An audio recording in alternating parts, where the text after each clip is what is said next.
semuanya, selamat datang kembali di channel kesayangan kalian, di mana kami akan merecap seluruh alur cerita dari Boruto episode 192 yang sangat seru untuk dibahas.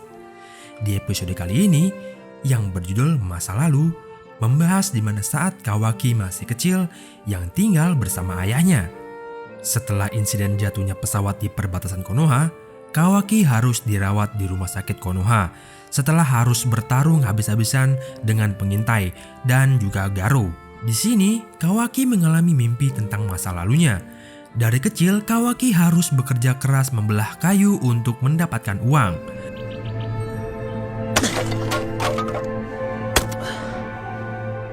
Kerja keras Kawaki terlihat dari tatapannya yang kosong, juga bibirnya yang mengering karena kehausan setelah lelah bekerja.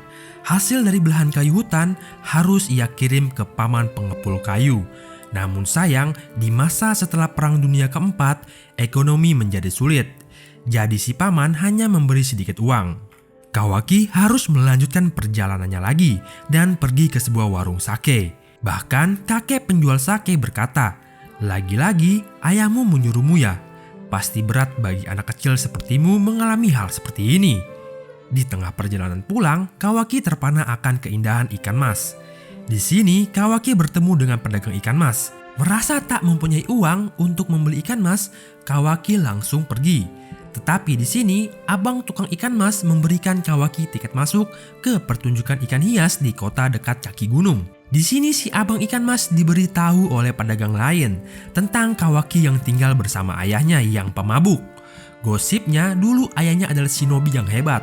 Dugaan kami, kemungkinan ada cerita hebat di balik ayah Kawaki yang sekarang menjadi pemabuk dan pengangguran. Bisa jadi setelah kehilangan istrinya setelah perang besar shinobi keempat, ayah Kawaki mengalami depresi yang sangat berat. Karena terlihat saat paman pengepul kayu yang berkata di saat-saat ini ekonomi sedang sulit. Yap, karena negara kecil setelah Perang Dunia Keempat tidak mengalami perubahan ekonomi yang signifikan, seperti halnya yang sudah ada di seri animenya, yaitu Desa Amegakure. Kawaki seperti ikan mas di ember kecil. Anak sekecil itu mau kabur kemana? Pada akhirnya, ia hanya akan tinggal di dalam ember kecil itu.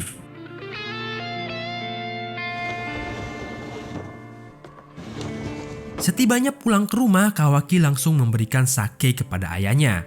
Walaupun ayahnya marah-marah karena sake yang diberikan sedikit, di sini kita diperlihatkan betapa berbaktinya Kawaki kepada ayahnya. Sayangnya ayahnya menjadi murka karena melihat Kawaki mendapatkan kupon pertunjukan ikan hias. Dan karena Kawaki menyembunyikan itu dari ayahnya, ia tidak mendapatkan makan malam hari ini. Keesokan harinya Kawaki harus bekerja kembali membelah kayu di tengah hutan. Namun karena ia tak mendapatkan makan malam, pagi ini ia sangat terlihat lelah. Saat Kawaki memandang langit yang dipenuhi burung-burung yang terbang bebas, ada di dalam hatinya ingin sebebas burung-burung tersebut. Hari ini Kawaki hanya mendapatkan sedikit sake untuk ayahnya. Di sini kita diperlihatkan bahwa desa tempat Kawaki membeli sake sedang diserang wabah penyakit. Saat Kawaki bertemu tim medis yang sedang memeriksa wilayah tersebut, Kawaki ditawarkan untuk diambil sampel darahnya untuk mengetahui apakah Kawaki terkena wabah penyakit itu atau tidak. Tetapi Kawaki malah berlari dan menabrak anak-anak tukang buli di desa tersebut.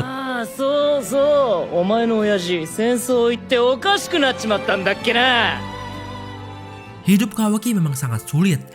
Harus merawat ayahnya yang pemabuk, makan sulit, dan harus dipukuli oleh anak-anak berandalan. Di sini Kawaki diejek bahwa ayahnya kurang waras. Seluruh desa mengetahui bahwa ayah Kawaki menjadi depresi setelah perang ninja shinobi keempat. Namun di sini Kawaki terlihat sangat bangga akan ayahnya. Bahkan Kawaki menyuruh anak-anak berandalan tersebut berhenti menghina ayahnya. Bahkan di sini Kawaki menegaskan bahwa ayahnya adalah pahlawan. Entah apa yang sudah dialami ayah Kawaki, yang pasti akan ada cerita hebat dari perjalanan hidup ayah Kawaki. Dan cerita di mana titik depresi ayah Kawaki yang menyebabkan ia depresi. Kawaki dipukul sampai berdarah oleh anak-anak tersebut. Beruntung tukang ikan mas tepat waktu dan mengusir anak-anak tersebut. Tapi sake milik ayahnya sudah tumpah. Di sini kita diperlihatkan Delta yang sedang memungut sapu tangan bekas darah Kawaki. Entah apa yang ia analisa dengan darah Kawaki. Lanjut di mana Kawaki berlari pulang ke rumah. Hati semakin berdebar-debar karena sake untuk ayahnya sudah tumpah. この役立たずが酒すら満足に買ってこられねえのか。 Sepulangnya di rumah, ayahnya menjadi murka. Bahkan ia tega mencekik dan menghempaskan anaknya sendiri. Juga mengurung Kawaki di gudang yang gelap gulita. Dibandingkan masa lalu Naruto yang cuma kesepian, di sini masa lalu Kawaki emang identik dengan KDRT juga kelaparan. Naruto mana pernah kecilnya kelaparan. Tiap bulan malah Naruto dikasih uang jajan sama そう Sarutobi. だな。何の用だ。君にいい提案があるんだ。 Balik ke Kawaki. Di rumah Kawaki, ayah Kawaki kedatangan tamu dari kegelapan. Ia adalah Ishiki yang masih berada dalam bentuk manusianya, yaitu Jigen. Ishiki menawarkan uang sekoper ke ayah Kawaki untuk menukar Kawaki dengan uang. Lagi-lagi penderitaan Kawaki semakin bertambah. Udah mengalami KDRT, sekarang jadi korban human trafficking. こんなガキに大金弾んでくれるなんてよ。あんた神様 Di だ tengah 何か。 perjalanan, Ishiki menawarkan apapun kepada Kawaki. Pasti akan dikabulkan Ishiki. Sampai di sini, lagi-lagi Kawaki mengutip perkataan ayahnya. Untuk jangan pernah percaya pada orang asing.